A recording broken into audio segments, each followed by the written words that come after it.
नमस्कार दोस्तों, गाजा के मुसलमानों की पुकार लगता है सुन ली गई है। गाजा के मुसलमान चीख चीख कर कह रहे थे कि कैसे इस्लामिक कंट्री होते हुए भी उन पर जुल्म सितम किया जा रहा है, लेकिन इजराइल की नापाक हरकतों को रोका नहीं जा रहा है। ये देश और दुनिया हर कोई देख रहा है कि गाजा के मुसलमानों के साथ क्या हो रहा है। दोस्तों, इस वक्त गाजा में लगातार अटैक इजराइल के जरिए किया जा रहा है। इजराइल लगातार मासूम लोगों को टारगेट कर रहा है। अब ऐसे में दोस्तों, गाजा के मुसलमानों की बात, उनकी पुकार जो है इस्लामिक देशों में सुन ली गई है। इस्लामिक देशों ने तुरंत हमला रोकने को कह दिया है। इस वक्त की बड़ी खबर, बड़ी जानकारी आपको दे दूं कि अरब लीग में एक बहुत बड़ी मीटिंग बुलाई गई थी और मीटिंग में इजराइल पर दबाव बनाना जो है वो शुरू कर दिया है। खबरों की बात की जाए तो दोस्तों, गाजा पर हमला तुरंत रोको, इस तरीके का ऐलान जो है कर दिया गया है इस्लामिक कंट्री के जरिए। मुस्लिम देशों के नेता जो है इस मीटिंग में इकट्ठा हुए थे और इजराइल पर जमकर भड़कते हुए नजर आ रहे हैं। इजराइल के सरकार को, इजराइल की प्रधानमंत्री नेतन्याहू को जमकर फटकार लगाई है और क्या क्या कुछ कहा है, इस पूरी जानकारी, इस पूरी खबर में आपको मिलने वाली है कि कैसे गाजा के मुसलमानों ने जो संदेश दिया था वो अरबी कंट्रियों को पहुंच चुका है।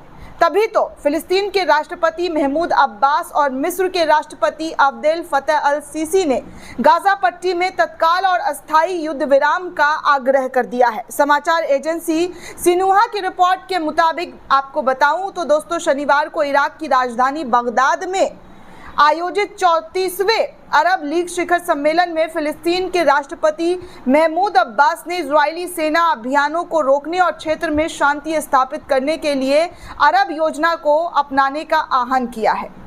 अब्बास ने इस बात पर भी जोर दिया है कि इजरायली कब्जे को समाप्त करके फिलिस्तीनी लोगों के पूर्ण अधिकारों को सुनिश्चित करने की ही स्थायी शांति प्राप्त की जा सकती है।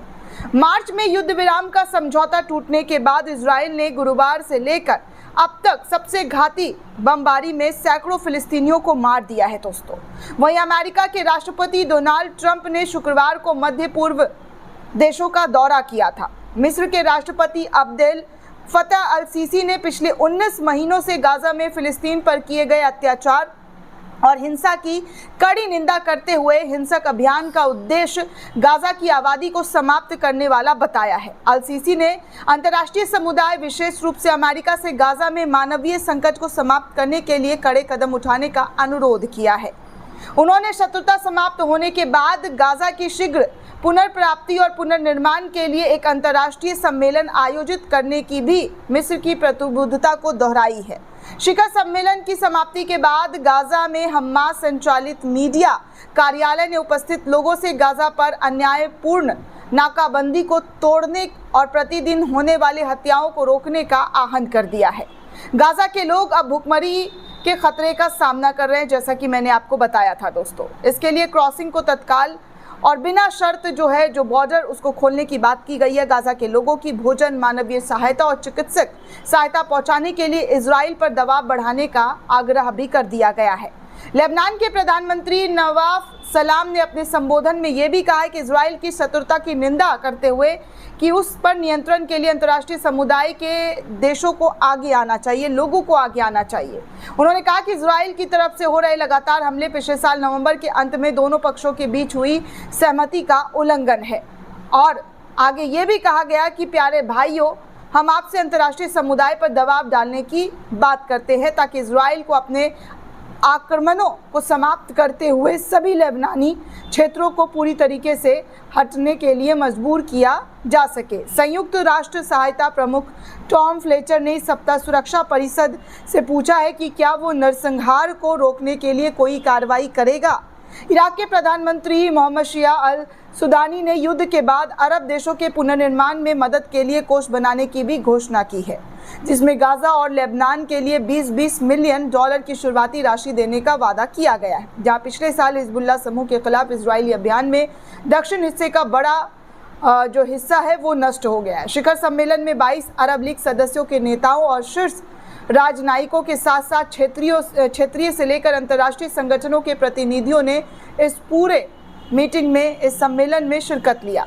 2003 के अमेरिकी आक्रमण के बाद इराक की तरफ से आयोजित ये दूसरा आयोजन था दोस्तों, जहां पर इतनी बड़ी तादाद में अरब लीग के लोग इकट्ठा होते हुए नजर आए। ये पहला आयोजन दोस्तों 2012 में हुआ था। इजराइल ने 6 सप्ताह के युद्ध विराम के बाद गाजा पर फिर से सैन्य अभियान शुरू कर दिया है, जिसको लेकर अरब लीग के लोगों के जरिए, वहां के मुस्लिम नेताओं के जरिए इजराइल पर दबाव बनाते हुए ये कहा जा रहा है कि किस तरीके से इजराइल जो कर रहा है उसको रोकने की इन तमाम मुल्कों को आगे आकर कोशिश करनी चाहिए और जमकर फटकार भी लगाई है।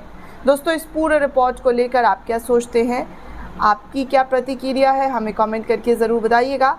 साथ ही साथ चैनल को ज़्यादा से ज़्यादा लाइक, शेयर और सब्सक्राइब करना बिल्कुल भी ना भूलें।